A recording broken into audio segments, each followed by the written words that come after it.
Om Namo Brahmane Ritang Vadishyami Satyang Vadishyami. I welcome everybody to the Rutabak program. Today we will discuss how Hemanta Viswasarma has surpassed even Yogi Adityanath in Operation Bulldozer. There is still hope. There is still hope for us when the central leadership has completely surrendered at the feet of jihadis and doing everything to please the jihadis. There is some hope from a few corners of the country, from some persons like Yogi Adityanath, T. Raja, and Hemanta Viswasarma.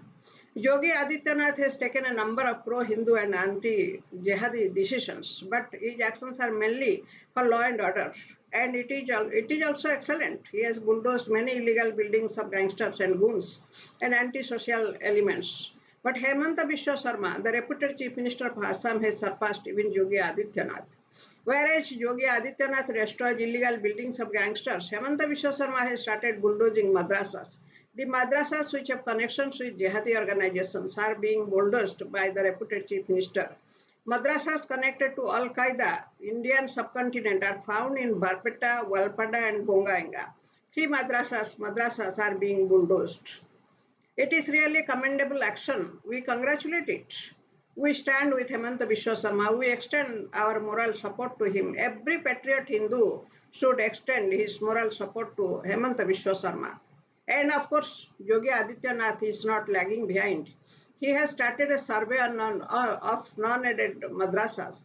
How the madrasas are running, who is funding the madrasas, how many students are reading in each madrasa, what is being taught in those madrasas. A complete report about the madrasas not receiving government aid has been ordered. It is to be finished by the month of October 2022. It is also a very good step. Many unknown facts will come out to limelight. We also congratulate this step of Yogi Ji. While Hemanta Viswasarma and Yogi Adityanath are trying their best to curb the jihadis, to control the jihadis, the central leadership is hell-bent in facilitating their moves in very many ways. It is overbusy in pampering the minority. The central leadership has nothing to do with the majority now because it has got full support of the majority, and the central leadership takes the majority for granted. And it considers the majority of the country to be a herd of fools. We are fools in his eyes. The central leadership can go to any extent to inflict any degree of pain on the majority Hindus to please the minority. One of the actions of the central leadership to inflict pain on the majority and please the minority is to sack T. Raja of Hyderabad in the recent past. T. Raja is a dedicated worker and a mass leader who has followers in lakhs. He is sacked from the ruling party to please the Muslim world and the jihadis. Sacking T. Raja from the party is like sacking Vibhishana by Ravana from Lanka. Vibhishana was a well-wisher of Ravana and he wanted not only to save Lanka but to establish Dharma in Lanka. But the arrogance of Ravana destroyed everything. He banished Vibhishana, who was an incarnation of Dharma. His banishment was banishment of Dharma from Lanka. Dharma rakhyati rakhitaha. When Ravana discarded Dharma, Dharma also discarded Ravana.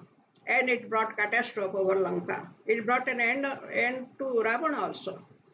So also T. Raja, a great dedicated mass leader, a patriot, a defender of Hindu Dharma, is banished from the party which came to power in the name of saving Hindus from centuries of torture and exploitation. But once it was settled in power with full majority, it started singing a different tune.